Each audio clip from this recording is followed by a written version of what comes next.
ഇതിനെക്കുറിച്ച് കുറച്ച് വിവാദങ്ങളൊക്കെ നടക്കുന്നുണ്ട്. ആരെക്കുറിച്ച് രേണുവിൻ്റെ ഒരു അഭിപ്രായം പേഴ്സണലി? ഷിയാസിനെ ഞാൻ 3-4 പ്രാവശ്യം കണ്ടിട്ടുള്ളൂ, 2-3 പ്രാവശ്യം കണ്ടിട്ടുള്ളൂ. ഷിയാസിനെ സുധിച്ചേട്ടനുള്ളപ്പോൾ തൊട്ടേ അടിയപ്പെട്ടാന്നാണ് സുധിച്ചേട്ടൻ എന്നോട് പറയുന്നത്. എനിക്കും എന്നെക്കാളും 2-3 വയസ്സ് മൂത്താന്ന് തോന്നുന്നു. എങ്കിൽ പോലും എനിക്കും ഷിയാസ് അനിയും കൂട്ടി തന്നെയാണ്. പിന്നെ എന്താ പറയുക, നമ്മൾ ഈ പറയുന്ന ഒരു ആരോപണം ഉന്നയിക്കുന്നവരൊക്കെ പിന്നെ എന്നെ പറ്റി കണ്ടില്ല. പെർഫെക്റ്റ് ആണല്ലോ, എല്ലാവരും പെർഫെക്റ്റ് ആയതുകൊണ്ട് പിന്നെ ആർക്കും നേരെ കഴിച്ചുകൊണ്ടാലും സത്യം എന്താണെന്ന് വരട്ടെ. ഷിയാസിന്റെ ഫാമിലി എന്തായാലും ഫുൾ സപ്പോർട്ട് ഉണ്ട്. അതുപോലെ ഞാനും എൻ്റെ പേഴ്സണലി എനിക്ക് ഷിയാസിനെ സപ്പോർട്ട് ഉണ്ട്. ഒരിക്കലും തെറ്റിയതായിട്ടൊന്നും എനിക്ക് തോന്നുന്നില്ല. ഇപ്പം എന്നെ സംബന്ധിച്ച് ഇപ്പം തന്നെ നിങ്ങൾ കണ്ടില്ലേ, എൻ്റെ ഒരു ചാറ്റ് പുറത്ത് വിട്ടപ്പോൾ എന്താണെന്ന് എനിക്ക് ഓർമ്മ പോലും ഇല്ല എന്താ സംഭവം.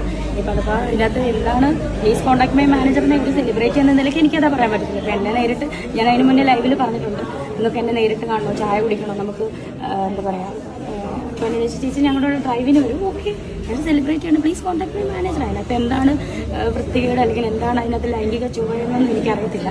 സോ അതാണ് ഓരോ മനുഷ്യനെ അടിച്ച് താഴ്ത്താവുന്ന സമയം വരുമ്പോൾ എല്ലാവരും ഒരുമിച്ച് അങ്ങ് അടിച്ച് താഴ്ത്തുന്നതാണ്. എന്തായാലും ഞാനെന്തായാലും സപ്പോർട്ടാണ്.